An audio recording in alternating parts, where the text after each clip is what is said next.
really couldn't get much better. I'm driving the fantastic Jaguar XKR Cabrio. I've got the sun on my face, the wind in my hair, the leather on my bottom where I like it, and all this could be yours for just £67,000. James, is this your bank statement?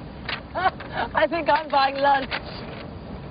When did Jag want the car back? £67,000. You could buy a house for that, but not to worry because there are plenty of Cabrios out there for less than a third of the Jag's price. So, got a family hatchback with a silly little sunroof? For the same money, you could mess your hair up properly.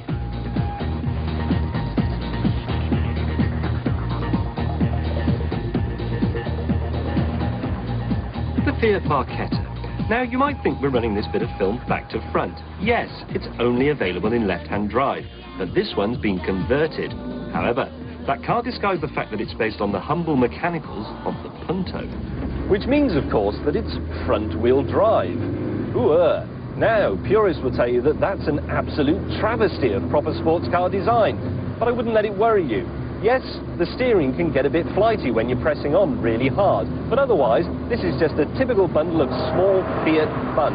And I love it. It's very stylish too, and it's got a hard cover for the hood. What a brilliant idea. All this is yours for £15,855. Pretty cheap, really. But remember, this is a small car with a small boot, so pack accordingly. No, well, don't worry about that, because I'm sending my luggage on ahead. Yes, no, that'll be fine. All right, I'll see you shortly. Thanks, bye-bye. Now, if you thought that MG stood for Oldie England and endless sunny days spent tinkering with your big end, then you should try one of these. This is a small sports car with supercar pretensions. It's mid-engined, and this range-topping model has got variable valve timing as well. The £20,670 is a bit pricey, but it's good fun. When it gets going, that is. You see, unfortunately, our JD Power survey revealed that this car spends more time in the garage than any other. It's a good job I got that 99p socket set for Christmas then, hey? Alternatively, you could try something Japanese. Have you ever noticed how long a Mazda light bulb lasts? Hop in. The Mazda MX-5 is a proper sports car. The engine's in the front, the driving wheels are at the back. It's agile, it's pointable, and from outside, it looks the biz. OK, so putting the tonneau on is like trying to write your name in Japanese.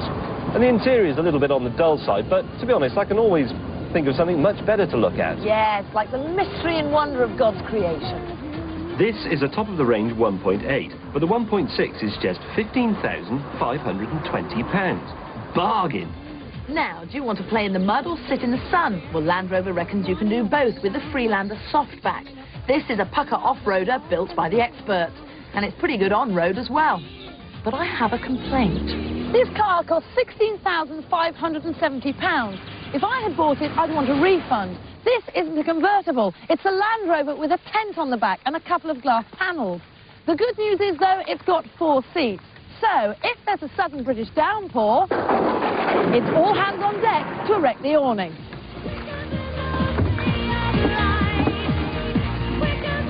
Complicated, not the word. Well, yes, it rains a lot in Britain. And here's another possibly related fact. Lots of people have children. But if your offspring are costing you a fortune, don't worry, because 4-up convertible family fun starts at just £15,489. With this, the Fiat Punto Cabriolet. Now, this borders on being a comedy motor car.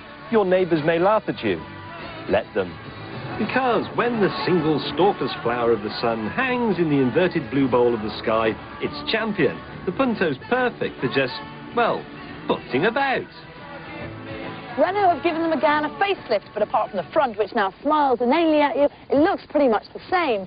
I do, and I always have, like these speedster-inspired humps. And under the humps lurks a very good hood. Raise this roof, in fact, and you've got a car that's almost as good as a tin top. But of course, you don't want the roof up, you want the roof down. The only problem then is that it exposes the dullest interior this side of Kidderminster. But what's it like to drive?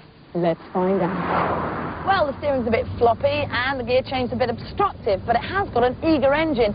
If I sound a bit uninspired, that's because I am for £17,900. I can think of better ways to ruin your hairdo. Who the VW Golf? That old chestnut. I'm suddenly feeling all grown up. Hang on, I am grown up. That'll be why I like the Golf's tasteful exterior styling and these crisp, high-quality interior fittings. But it's beginning to look a bit like a modern classic rather than the trendsetter that it once was. It's based on an old-shaped Golf. Look at the size of the stowed hood. Looks like somebody dumped an old mattress on there while I was in the deli. This is the 1.6 SE. It will cost Quentin 18,025 of his pounds. It's expensive, but it feels worth it. Not as stylish as it was then, but it still has substance. And people say that about me. Really? Now, the French used to like nothing better than chopping heads off, and this tradition continues with the Peugeot 306 Décapotable. This is a Cabrio for sun worshippers and driving enthusiasts alike. Fine handling with good meaty steering. And this drop top is also drop-dead gorgeous. So why is this French car so pretty? Because the French had nothing to do with it. It's the work of Pininfarina, Italians. This pretty pug has the most sophisticated hood here. It's fully electric and it's got a cover, so you won't spoil those pretty Italian lines and you won't need your nail file, love. However, that sophistication comes at a price. This is the most expensive of our chopped hatchbacks. £20,470. But I can't believe they spent any of that money on the dash. And I can't believe it's not wood. I reckon that this is the best full-size Cabrio in our group. For a snip over 20 grand, you get style, panache, and what looks like real walnuts. Gets my vote. But not mine. I only seem to need 2 seats, as I hope to make clear in a minute. So, I'm going to go for the small Mazda. It's the second cheapest car here, and it's still the most fun. But remember, whatever you choose, Cabrios are cool.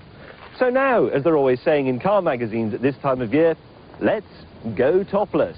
What do you say, Julia? I agree. I like to end on a cliché.